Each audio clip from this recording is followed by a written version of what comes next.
అలాంటి పార్టీలు కూడా ఈ రాష్ట్రానికి ఉపయోగపడవు, అవసరం కూడా లేదు. ఎవరైనా పోటీ పడాలంటే నేను నా లైఫ్లో చాలా మందితో పోటీ పడ్డాను. ఇందిరాగాంధీ ఫస్ట్ టైం,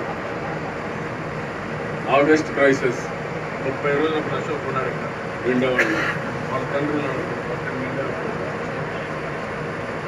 30 రోజులు ఫైట్ చేసి తిరిగి ఎన్టీఆర్ ముఖ్యమంత్రి చేసుకున్నాడు. ఆ తర్వాత ఎవరిపైన రాజీవ్ గాంధీ పైన పోరాడారు, ఓఫాన్స్ కేసు.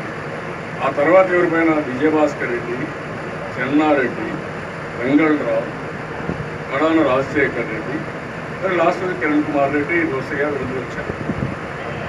అలాంటి వాళ్ళతో పోరాడితే మీరు ఎవరితో పోరాడుతుందని చెప్పాలంటే మీరు ఈ రాష్ట్రం కోసం మీరు చెప్పండి. ఇది చేశాను, అందరికి ఇవ్వలేదు.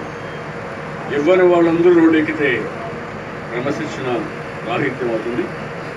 దాంట్లో నేను ఎంత చనువుగా ఉంటాను అందరితో, అవసరమైతే కఠినంగా కూడా నా విరక్తి.